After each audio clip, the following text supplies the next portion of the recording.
আসসালামু আলাইকুম। আশা করি আপনারা ভালো আছেন। আমিও ভালো আছি আপনাদের দোয়া। আজকে একটা জিনিস দেখাবো আপনাদেরকে। জিনিসটা হইছে আজকে নতুন একটা জিনিস। নতুন জিনিস বলতে আজকে নতুন আপনাদেরকে একটা মানে জিনিসটা হইছে মানে নতুন একটা টেকনিক দেখাবো। আপনারা অনেকেই বুঝেন না বা জানেন না, অবশ্যই এটা আপনাদের মাঝে আমি আজকে তুলে ধরবো বলতে এটা কিন্তু বেশি দাম না, কম। তারপর আপনাদের প্রিয় জিনিসটা যদি নষ্ট হয়ে যায়, অবশ্যই আপনারা কি করবেন, একটু ফালাই দিবেন। ফালাবেন না। আপনাকে আজকে যে ইয়াটা দেখাবো আপনাদেরকে, অবশ্যই আপনারা জিনিসটা অনেক যত্ন করে ব্যবহার করতে পারবেন। জিনিসটা ফালাইবার কোনো প্রয়োজন নেই। কিরকম প্রয়োজন নাই, জিনিসটা আমরা কিনি, অস্তা হোক বা দাম হোক, জিনিসটা কিনে এটা আমাদের অনেক প্রিয়। আমাদের ব্যবহার করতে করতে জিনিসটা অবশ্যই নষ্ট হয়ে যায়। তো নষ্ট হয়ে গেলে বা আমরা অনেকটা মাছ দেওয়া জিনিসটা এটা উঠে না বা পরিষ্কার হয় না। এখানে এই যে যত ময়লা আছে, তো প্রতিদিনই আমরা মাজি, তারপরে পরিষ্কার হইতেছে না। তখন এটা দিয়ে কি করবো, এটা দিন দিয়ে আপনাদের কাজকে দেব। কি করবো জানেন? এই যে একটা চুলাটা আমি জ্বালাইয়া দিছি। জ্বালাইয়া দিয়া এই যে চুলাটার মধ্যে আমি দিয়ে দিচ্ছি। দেখেন কত ধোঁয়া উঠতেছে, দেখছেন? আর জিনিসটা বসে দেখছেন অনেক কালো, অনেক ময়লা, কিন্তু আগুনে পুইরা অনেকটা পরিষ্কার দেবো। এটা দিন দিয়ে আপনাদের কাজকে দিব। আমরা বিভিন্ন যেগুলো আমরা ময়লা হয় বা কাঁচারা হয়, আমরা ডোলবারের জ্বালা, পরিষ্কার জ্বালা আমরা ফালাই দিই, জিনিসটা ব্যবহার করতে পারি না বা জিনিসটা আমাদের কাছে অনেক প্রিয়।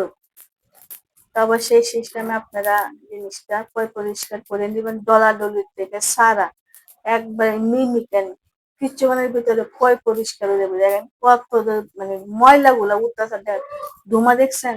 আর দেখছেন চারিখানে আগুন জ্বলে গেছে, তার মানে এটা কি ময়লা এগুলা উঠতেছে। আর আগে যেরকম ছিল এরকম ডবল পরিষ্কার হবে। এরকম পরিষ্কার হবে, এটা আপনাদের মাঝে তুলে ধরবো। আর অবশ্যই জিনিসটা লক্ষ্য রাখবেন আর জিনিসটা করবার চেষ্টা করবেন। আপনাদের বাড়ি যেরকম ময়লা ছাঁকনি থাকে, ময়লা ডেস্কি থাকে, হ্যাঁ ডেস্কি গুলা একটু অন্য বিমান ধরে বলতে হবে, এটা আমি আপনাদেরকে দেখাবো। কিন্তু ছাঁকনিটা কিন্তু এই সিস্টেমে করতে হইব। আর কত যে পরিষ্কার হইব, কত যে কি হইব, কিমে বুঝামো বাইরে বোনেরা। আমি পরিষ্কারটা করিনি। আর আমি কিন্তু দেখতেছি আপনাদের চোখের সামনে আমি এরকম করে পরিষ্কার করতেছি। দেখেন কতটা পরিষ্কার হয়ে গেছে না, দেখছেন? আগে ময়লাটা এখন ময়লাটা আরো পরিষ্কার হবে। এটা কিছু আমরা জিনিস যদি মানে শিকার থাকে, ভবিষ্যতে আমাদের কামে দিবে। আমার না দিলা, আমার যেগুলো আমার ফ্যান ফলোয়ার আছে ওদের অবশ্যই কামে দিবে। কেন কামে দিবে? কিছু শিকার ভালো, আমি না শিখে আমার আরেকজনে শিখবে, আমার থেকে দেখে আরেকজনে শিখবে, এটা তো স্বাভাবিক। এটা স্বাভাবিক না? জিনিসটা একটু পরিষ্কার হয়ে যায়। পরিষ্কার হয়ে গেলে জিনিসটা কেন ফালাবার কোনো প্রয়োজন আছে? ওক না কম দামি, তারপর তো আমাদের কাছে এটা অনেক মূল্যবান না? সকালবেলা আমরা চা অবশ্যই আমরা কম বেশ সবাই খাই, তাই না? চা কফি তো সবাই খায়। চা কফি খেলে কি লাগবে? অবশ্যই ছাঁকনি লাগবে। ছাঁকনিটা যদি ময়লা হয়ে যাবে, তাহলে আমরা জিনিসটা ধরতে তো আমাদের অনেক কষ্ট হয়ে যাবে না, অনেক ময়লা হয়ে যাবে না? তো জিনিসটা একটু পরিষ্কার থাকে, আমাদের ধরতে ভালো লাগে বা খাইতে অনেকটা হেলদি লাগে। চাটনি খাবো না বলে মনে হয়, চাটনি দিয়ে শাকবো যে জিনিসটা, এটা আমরা খাবো না। এই জিনিসটা দেখেন, এই যে ময়লা দেখছেন? এই ময়লা, ওয়াও, দেখছেন কতটুকু পরিষ্কার হয়ে গেছে।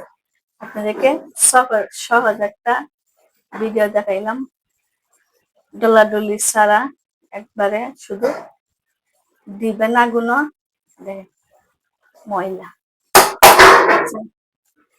আরো উঠবো, অনেক উঠবো।